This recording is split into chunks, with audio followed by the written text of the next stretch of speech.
Hi guys, welcome to our channel mister Sisindri. Bigg Boss Telugu season 9 హౌస్లోకి అడుగుపెట్టిన తొలి contestant ఎవరు అంటే తనూజ అని చెప్పాలి. మంచి ఫాలోయింగ్ ఉన్న కంటెస్టెంట్ అని కూడా చెప్పవచ్చు. అలాగే ఇప్పటి వరకు అంటే ఈ వారం రోజుల ఆట తీరు అలాగే మాట తీరు గమనించిన తర్వాత ఈ సీజన్ టాప్ 5కి అర్హత ఉన్న లేడీ కంటెండర్స్లలో తనూజ కూడా ఒకరు. ఇక ఈ విషయాన్ని కాసేపు పక్కన పెడితే ఈరోజు శనివారం కావడంతో బిగ్ బాస్ స్టేజ్ మీదకి వచ్చిన నాగార్జున తనూజతో మాట్లాడుతూ, తనూజ ఈ వారం నువ్వు ఏం చేశావు అని ప్రశ్నిస్తే, సార్ నాకు ఈ వారం మొత్తం కిచెన్లో వారికి వండి పెట్టడమే సరిపోయింది. ఎవరో ఒకరు వచ్చి ఏదో ఒకటి చేసి పెట్టాలని చెప్తూనే ఉన్నారు కాబట్టి ఎక్కువ సమయం నేను కిచెన్లోనే ఉండిపోవాల్సి వచ్చింది అంటూ చెప్పింది. ఇక ఆ తర్వాత నాగార్జున తనూజకి మామూలు ఎలివేషన్ ఇవ్వలేదు అని చెప్పచ్చు.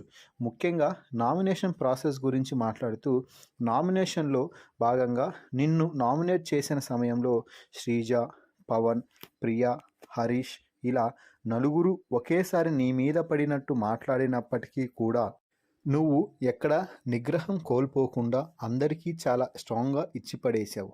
అది బాగుంది. కానీ ఆ తర్వాత కన్నీళ్లు పెట్టుకోవడం నాకు నచ్చలేదు. మంచిగా నువ్వు డిఫెండ్ చేసుకున్నావు కదా, మళ్ళీ ఎందుకు కన్నీళ్లు పెట్టుకోవడం? అలా ఏడిస్తే నువ్వే బలహీనం అయిపోతావు. ఈ ఇంట్లో కొనసాగాలి అంటే కన్నీళ్లు పెట్టుకోకూడదు అంటూ మంచిగా మాటలైతే చెప్పాడు నాగార్జున. ఇక ఆ తర్వాత నువ్వు మీ టీం కోసం అవసరమైన ప్రతిసారి కూడా ఒక స్టాండ్ అయితే తీసుకున్నావు. అలాగే కెప్టెన్సీ టాస్క్లో కూడా నీకు ఎటువంటి ఉపయోగం లేనటువంటి టాస్క్ అయినప్పటికీ కూడా మీ సభ్యుల కోసం అయితే నువ్వు సపోర్ట్గా నిలవడం నాకు చాలా బాగా నచ్చింది. ఇలాగే గేమ్ కొనసాగాలి, తనూజ మరింత ముందుకు సాగాలి, ఇంకెప్పుడు కన్నీళ్లు పెట్టుకోవద్దు అంటూ చెప్పడం అయితే జరిగింది. దీంతో తనూజ కూడా చాలా హ్యాపీగా ఫీల్ అయ్యి, థ్యాంక్ యూ సార్, ఇప్పుడు నేను ఈ ఇంట్లో యాడవను అంటూ చెప్పింది.